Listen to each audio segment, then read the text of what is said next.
Oi pessoas lindas, bonitas, gostosas e cheirosas, tudo bom com vocês? Eu me chamo Pedro Brígido Correia e hoje estamos em mais um episódio dessa CF comentada. Eu vim aqui um convite pelo professor Bruno Criado para compor essa equipe e conversar com vocês comentando artigo por artigo da nossa Constituição Federal. Hoje vamos falar sobre o artigo 2º da Constituição, mas antes de tudo eu vou pedir alguns pedidos para vocês. Olha que redundante, mas enfim, vamos focar aqui que eu vou pedir para vocês que por favor deem like nesse vídeo, compartilhem, se inscrevam no canal e por favor assistam os outros episódios dos outros membros da nossa equipe da Constituição comentada. Temos a Karina, o Gleison e o nosso próprio professor Bruno Criado. Além de tudo isso, a gente tem outros projetos, como o Código Penal comentado e a consolidação das leis trabalhistas comentadas com outras equipes maravilhosas e de peso. Então, por favor, entrem lá e assistam, compartilhem esses vídeos e se inscrevam nesse canal, tá bom, gente? Vamos lá, então, para o artigo 2º da nossa Constituição Federal. Então, gente, esse aqui é o nosso artigo 2º da Constituição Federal, que diz o quê? São poderes da União, independentes e harmônicos entre si, o Legislativo, o Executivo e o Judiciário. E o que isso significa pra gente? Parando para ver, a gente olha aqui, o texto constitucional, na verdade, esse texto em específico do artigo 2º, ele é muito peculiar no sentido do quê? Que desde a sua elaboração pela Assembleia Nacional Constituinte, ele não foi alterado. Ou seja, desde a promulgação da Constituição Federal em 22 de setembro de 1988 e bem como desde 1993 que ocorreu, na verdade, o exercício do poder constituinte derivado revisional que é possibilitado pelo artigo 3º da DCT, que previu que a nossa Constituição poderia ser revisada depois de 5 anos da sua promulgação. Ele também não foi alterado, então na nossa atualidade ele não foi alterado. É um texto, um dos poucos que não tiveram essa pequena alteração ou modificação. E por que disso? Primeiramente porque está vinculado à nossa estrutura de Estado e exercício do poder estatal, que acaba incidindo na nossa cláusula pétrea. Então o que acontece? Dificilmente a gente vai conseguir dar uma modificada ou ter uma adesão de modificação, mas principalmente por fatores históricos. Se vocês não sabem, quais são os fatores históricos que envolvem tudo isso? Primeiramente, a gente para ver aqui da nossa própria Constituição. Quando a gente para ver essa nossa Constituição Federal, ela traz esse princípio da separação dos poderes, que é essa estrutura entre Executivo, Legislativo e Judiciário. Mais para frente eu vou explicar por que não deveríamos falar sobre poderes em si, mas o foco em seguida é o quê? Sobre a história. Desde a nossa primeira Constituição Federal, em 1824, a gente não teve uma alteração desta premissa do princípio da separação dos poderes, essa estrutura entre 3 poderes. Excepcionalmente, na Constituição de 1937. Por quê? Essa Constituição previa, em seu texto constitucional, que o poder do Estado ficaria centralizado nas mãos do chefe do Executivo. Essa Constituição foi a Constituição outorgada por Vargas, também conhecida como Constituição Polaca, por ter um aspecto e pegar algumas premissas e alguns artigos e alguns dispositivos se assemelhando muito à Constituição polonesa da época, que na verdade trouxe algumas coisas, mas o foco em si é o quê? Essa Constituição previa essa centralização de poderes, transformando ela numa Constituição autoritária. E por isso que eu disse lá no comecinho, nossa, por que dificilmente ela seria modificada? Porque demonstraria que a nossa Constituição estaria aqui buscando uma autoritariedade sobre o exercício do poder estatal contra os seus particulares. E por que de tudo isso? A nossa estrutura enquanto Constituição Federal diz que é necessário esse executivo, legislativo e judiciário para exercer essas funções do Estado para melhor articular a sua atuação e, acima de tudo, limitar o seu poder e se fiscalizar para evitar autoritarismo, abuso de poder e, acima de tudo, lesões aos direitos, prerrogativas e direitos dentro dos nossos particulares e aqueles que se compõem, ou seja, afetar o seu povo, de certa forma, ser autoritário com o seu povo, sua população, sua nação. E por que de tudo isso? Olha aqui para ver. O conceito de poderes, que a gente fala, esse princípio da separação de poderes, por que eu coloquei esse S bonitinho ali? Porque, na verdade, ele pega dessa premissa da teoria da tripartição de poderes, que, na verdade, é muito criticada. Por quê? A tripartição de poderes fala que o poder do Estado é dividido em 3 outros poderes, que, na verdade, não é assim. Por quê? O poder do Estado é um indivisível, então dá pra gente falar que ele sofreu a gente bateu o martelinho, quebrou e virou 3 poderzinhos. Não, não é assim que funciona. Não é Crystal Gems que a gente rompe ali, nossa Genevira. Pra quem pegou a piadinha geek, a premissa geek, dá um beijo, dá um salve aqui nos comentários. Mas o foco é o quê? Nosso estado é um indivisível, não tem como a gente repartir ele em 3 outros poderes, mas sim em 3 outras funções. Como assim? Esse princípio da tripartição de poderes, na verdade, de forma bem resumida, a gente está tratando das ramificações do poder em maneiras de estruturar a atuação do Estado. Logo, a gente tem, na verdade, as 3 funções do Estado, que é a função de legislar, do legislativo, a função de administrar, que é do executivo, e a função de julgar, do judiciário. De forma bem simples e resumida, que a gente ainda vai falar sobre essas funções ou poderes do Estado. Tá bom, gente? Antes de tudo, eu vou falar com vocês uma pequena citação de um professor, que é o professor Marcelo Novellino. Pegando aqui a citação do professor Marcelo Novellino, a gente tem o quê? O que ele cita pra gente para facilitar essa compreensão do princípio da separação dos poderes? O princípio da separação dos poderes estabelece uma repartição das funções estatais entre órgãos distintos com a finalidade de proteger as liberdades dos particulares por meio da limitação do poder do Estado. Então, esse princípio da separação, essa separação das funções e poderes do Estado, serve para limitar o próprio poder do Estado, para proteger as liberdades particulares dos particulares. Então, de certa forma, a gente para ver que a gente precisa ramificar essas funções para, acima de tudo, proteger os particulares dessa autoridade do Estado, desse poderio do Estado, porque, de certa forma, o Estado vai continuar, as pessoas não, e se a gente não possibilitar que seja algo justo, equânime e, acima de tudo, harmônico e social para com sua população, vai dar ruim. E dando ruim, a gente acaba vendo cenários de constituições autoritárias, de autoritarismos e do famoso fascismo, não é mesmo? Mas antes de tudo isso, a gente precisa entender uma coisinha mais específica. Primeiro é a origem desse princípio. Ele, na verdade, foi delineado por Aristóteles, ele deu um esboço na sua obra A Política. Ele foi aprofundado depois por John Locke em segundo tratado do governo civil e, por fim, foi consagrado por Montesquieu em O Espírito das Leis. Esse consagramento, essa grande monta do Montesquieu, foi o que deu ban ao princípio da separação dos poderes. E como a gente pode ver isso? Graças a Montesquieu e essa grande notoriedade que ele trouxe, essa premissa do princípio da separação dos poderes, a gente conseguiu entender de forma mais clara e ele aplicou de forma normativa e como isso daí poderia gerar grandes enriquecimentos dentro de uma estruturação do Estado. A gente pode ver isso de uma forma bem mais simples aqui, ó. Quando a gente pegou Montesquieu, ele trouxe essa premissa do princípio da separação dos poderes e essa teoria da tripartição dos poderes foi consolidada na Declaração Francesa dos Direitos do Homem e do Cidadão em 1789, no seu artigo 16. Se a gente der uma lida aqui, ó, tô lendo aqui com vocês, artigo 16. A sociedade em que não esteja assegurada a garantia dos direitos nem estabelecida a separação dos poderes não tem Constituição. Então, perante essa própria Declaração Francesa dos Direitos do Homem e do Cidadão, a gente para ver que o quê? Como uma Constituição vai se consolidar, vai se estruturar e vai se estruturar um Estado se ela não preza pela essa separação dos poderes. Essa separação é o que vai garantir tanto a seguridade quanto a proteção e garantia dos direitos que nela foram estabelecidos. Então, se a gente coloca o poder em um só ou em dois, esquece do outro, o que acontece? A gente vai começando a ter injustiças, abusos de autoridades e, confim, todos esses direitos e previsões e garantias ali previstos não servirão mais de nada porque haverá um grande descaminho sobre tudo isso.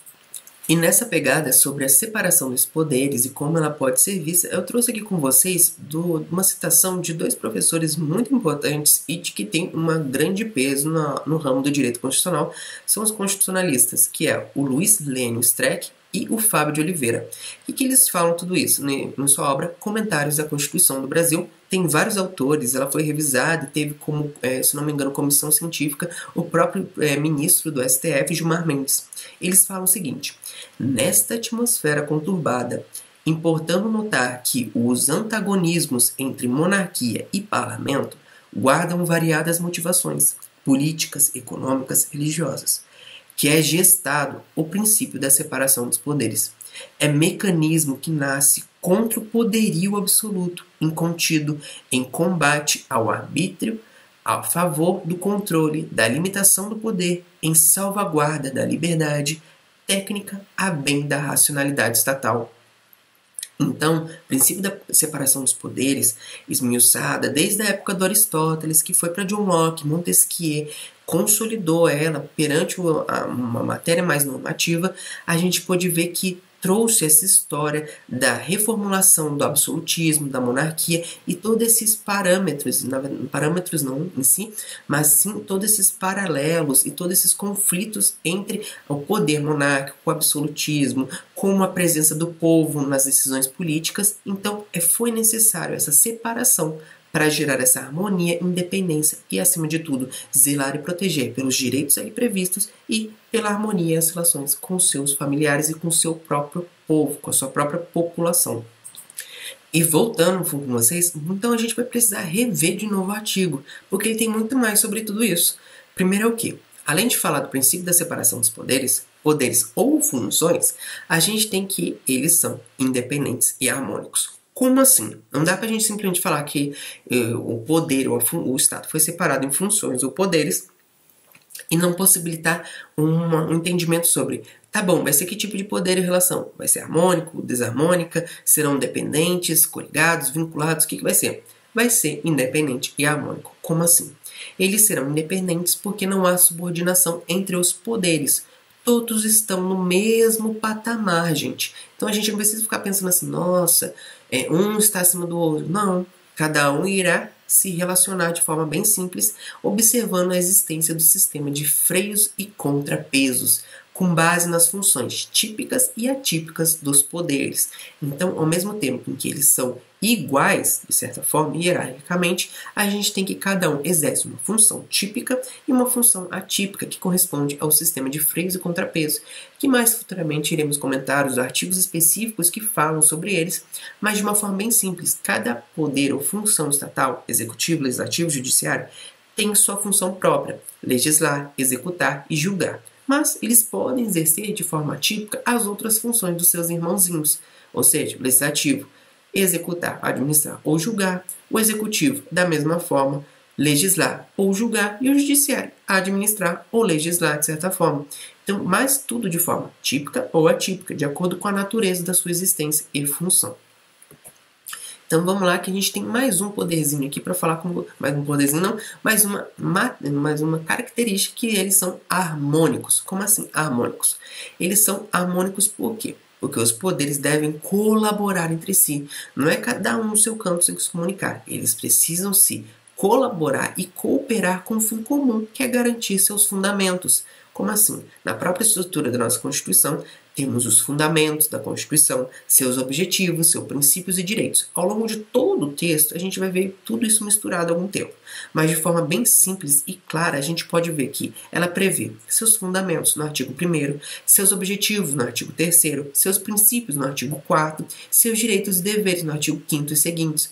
Então, basicamente, essa harmonia, essa cooperação serve para zelar para a efetivação de todos esses panoramas, fundamentos, objetivos, princípios, direitos e deveres da própria Constituição Federal. Tá bom, gente? E como eu havia falado com vocês, eu já falei do sistema de freios e contrapesos. E retomando a fala do professor Marcelo Novellino, ele cita o que sobre isso?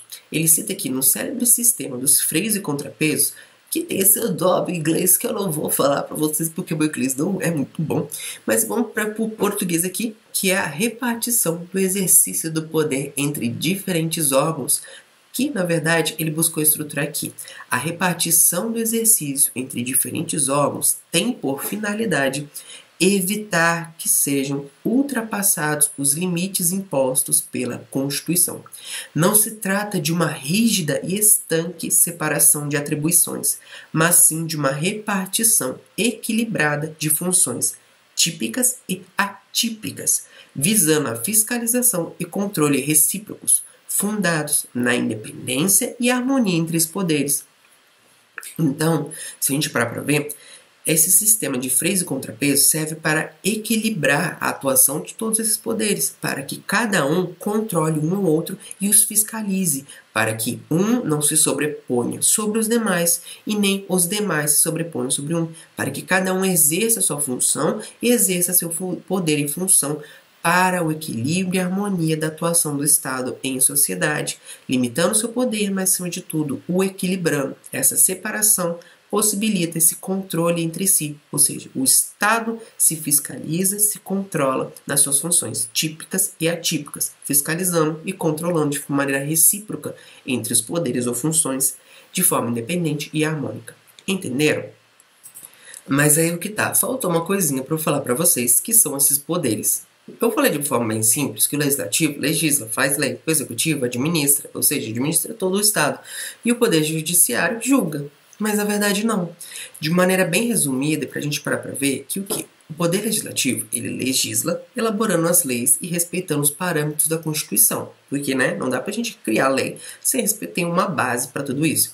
E fiscaliza de forma típica a sua função. Isso de forma bem resumida. E o executivo? O executivo tem a função de governo e administração, que vai além da mera execução das leis. Já o judiciário, ele garante os direitos individuais, coletivos e sociais e resolve o conflito entre os cidadãos e entidades do Estado. Ah, Pedro, tudo bem, tá bom, eles fazem tudo isso, mas não tá muito simples? Sim, tá muito simples. É pra gente só compreender de forma bem mais sintética. Mas pra gente aprofundar, já que a gente tá aqui falando de uma Constituição comentada, então a gente vai ter que comentar esses tintim por tintim para ficar bem claro para todo mundo. Então vamos comentar aqui pegando algumas citações, em especial do professor Gilmar Mendes, que é o nosso ministro do STF, que tem uma obra chamada uma obra de Direito Constitucional, tá bom, gente? Vamos então aqui para essa citação que ele trouxe sobre cada um dos poderes do Poder Legislativo, Executivo e Judiciário. Então, o professor Gilmar Mendes, sua obra Curso de Direito Constitucional, ele fez junto com o professor Paulo Gustavo Gonetes Branco, e eles buscaram trazer várias formas de interpretar. É um livro muito bom, acredito que já deve estar atualizado, eu peguei um que eu tenho aqui físico, é bem antiguinho, de 2012, mas ele traz bem aprofundado. Eu acredito que ele já tem a sua versão mais atualizada, mas vamos aqui para a citação dele sobre o Poder Legislativo. No quadro da divisão das funções entre poderes da República, tocam no legislativo as tarefas precípuas de legislar e fiscalizar. Então, não é apenas, a gente vai ver que legislar e fiscalizar estão inerentes no legislativo.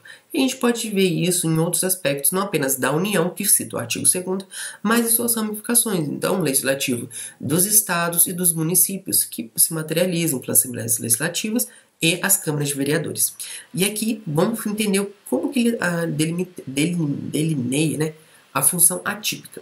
O poder legislativo, porém, de modo não típico, que é a atipicidade, também exerce funções de administrar, ao prover cargos da sua estrutura ou atuar no poder de polícia, por exemplo, e de julgar. O Senado processa e julga por crimes de responsabilidade o presidente da República, e o vice-presidente da República, bem como os ministros do Estado e os comandantes das 3 Forças Armadas nos crimes da mesma natureza conexos com praticados pelo chefe do Executivo. Também processa e julga por crimes de responsabilidade os ministros do Supremo Tribunal Federal, os membros do Conselhos Nacionais de Justiça e do ministro dos Ministérios Públicos e do Procurador-Geral da República e do Advogado-Geral da União.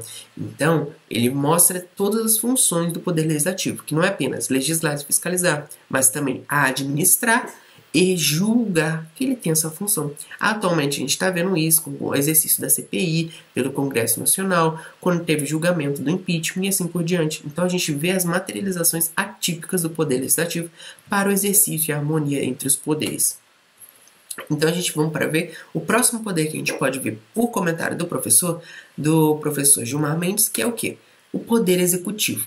Como se pode depreender? Na verdade, o Gilmar Mendes trouxe aqui sobre o Poder Executivo uma premissa baseada em Conrad Henningsen, que é um grande constitucionalista que analisa essas expressões do exercício dos poderes, tanto do Estado quanto da estrutura e aplicação da sociedade. Ele cita a seguinte premissa: como se pode depreender A designação do Poder Executivo acaba por descrever de forma acanhada as funções desempenhadas que, por óbvio, transcendem a mera execução das leis ou da lei. Como eu havia dito para vocês, não é apenas administrar ou executar as leis, é muito mais que isso. Daí, anota aqui, Conrad Heiss, que a expressão poder executivo acabou por transformar-se numa referência geral daquilo que não está compreendido nas atividades do poder legislativo e do poder judiciário. A ideia abrange função de governo e administração. Então você vê que ele vai muito mais além do que tudo isso. E a gente consegue tirar um pouquinho mais que o poder executivo não é apenas executar e administrar. Vai além de tudo isso. E por fim, a gente tem o poder judiciário, que é nosso bem gostosinho aqui, que muitos aqui que podem estar assistindo podem estar cursando direito ou estão envolvidos na parte do judiciário para estar se aprofundando nesse assunto. Então vamos lá. O Gilmar Mendes ele traz o seguinte: destaca-se que, diferentemente do legislativo e do executivo, que se encontram na relação certo entrelaçamento, o poder judiciário ou a jurisdição é aquele que de forma mais inequívoca e singulariza com referência aos demais poderes. Conrad Heiss observa que não é o fato de o judiciário aplicar o direito que o distingue, uma vez que se cuida de afazer que, de forma mais ou menos intensa, é levado a efeito pelos demais órgãos estatais, especialmente pelos da administração. Todavia, que aqui eu peço que vocês tomem nota, o que caracteriza a atividade jurisdicional é a prolação da decisão autônoma de forma autorizada e, por isso, vinculante em caso de direitos contestados ou lesados. Então, o judiciário é muito além do que meramente julgar. Ele serve para aplicar várias formas de atuação, tanto legislativa, quanto executiva, quanto do próprio judiciário. Então, parem para ver. Se a gente pega essas premissas e essas teorias, e acima de tudo, essas passagens pelo professor Gilmar Mendes na sua obra, a gente vê que cada poder tem sua materialização e sua explicação e sua natureza típica e atípica. Olhando aqui de forma bem passada, eu peguei alguns trechos da sua obra para delimitar cada um dos poderes. Ela é muito mais aprofundada, muito mais rica e serve de base para a gente entender todo esse aspecto, tá bom? Então, gente, essa foi a nossa explicação sobre o artigo 2º da Constituição Federal. Eu trouxe para vocês alguns autores de peso, tanto da obra do professor Gilmar Mendes, como Marcelo Novelino, como o professor Streck e o professor Fábio de Oliveira. Cada um trouxe uma perspectiva e a gente pôde entender um pouquinho melhor sobre o artigo 2º da Constituição Federal. Essa foi a minha explicação, um pouquinho explicando o que é o artigo 2º, o que ele traz, que é muito mais além do que aquele textinho pequeno. Você vê que cada palavrinha acaba possibilitando para a gente uma interpretação, uma reflexão muito mais aprofundada sobre cada um desses assuntos, tanto na estruturação do nosso Estado, quanto principiológica, acima de tudo, quanto a função do que como o Estado vai atuar e exercer em sociedade. Tá bom, gente? E vamos ficar aqui vamos dar um tchauzinho aqui pra vocês, que a gente já tá terminando esse vídeo. Essa foi mais uma explicação. Eu tentei fazer um vídeo um pouquinho rápido, mas pelo visto deu 22 minutos de gravação. Eu não sei quando vai ficar na edição, mas eu peço pro professor Bruno que, por favor, dá uma diminuída, se for possível, para ajudar o pessoal a compreender melhor esse artigo e não ficar tão pesado. Mas, gente, muito obrigado por acompanhar. Mais uma vez eu peço que, por favor, deem like aqui, comentem, compartilhem e se inscrevam aqui no canal e assistam os outros episódios da CF Comentada, tá bom? Até mais, gente!